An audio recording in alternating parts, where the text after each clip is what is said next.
हे महाराज श्री नमोस्तु नमोस्तु नमोस्तु। इच्छामी इच्छामी इच्छामी।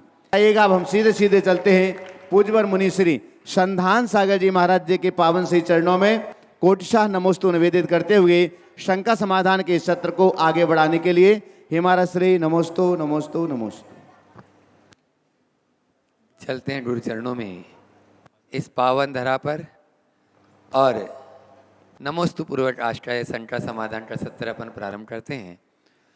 पूज्य महाराज श्री जी चरणों में वाराणसी से प्रतीक जी जैन नमोस्तु पूर्वक पूछ रहे हैं, पूज्यवर हॉस्टल पीजी में रहने वाले बच्चों के लिए जैन आहार को व्यवहार्य रूप में कैसा रखा जाए।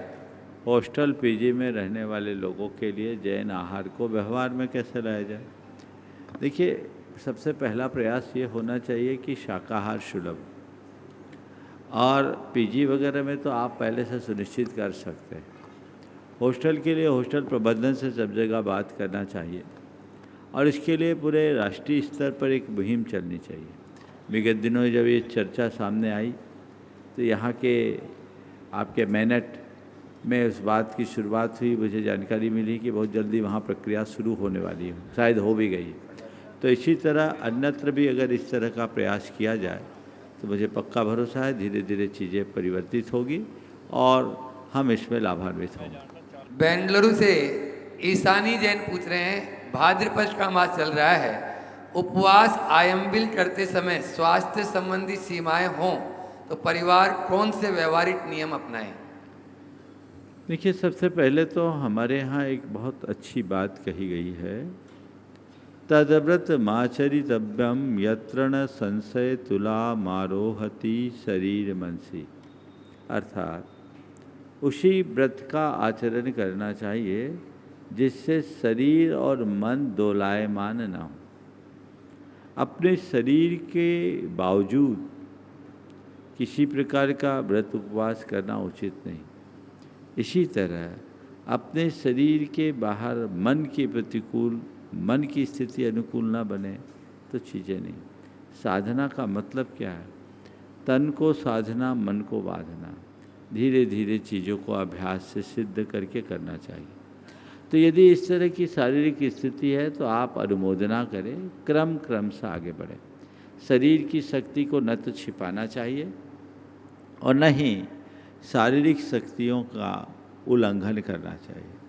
अब अगर किसी को शारीरिक समस्या आ रही है और उस दिन पहले से उपवास और अचानक आ जाए, जैसे उपवास के दिन उल्टी हो जाए, अब क्या करें?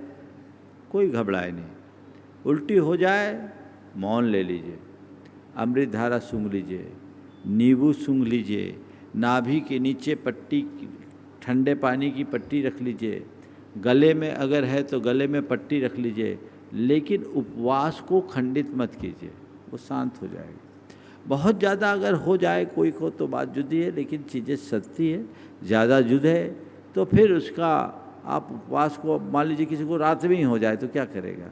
तो फिर उसको निकालने की कोशिश करनी चाहिए। ऊपरी उपचार है, बहुत सारी प्राकृतिक चिकित्साएं, उन सब को अपने हिसाब से अपनाना चाहिए और उसके अनुरूप अपने व्रत का पालन करना चाहिए। पहली कोशिश व्रत खंडित ना हो, इस बात का पूरा ध्यान रखें।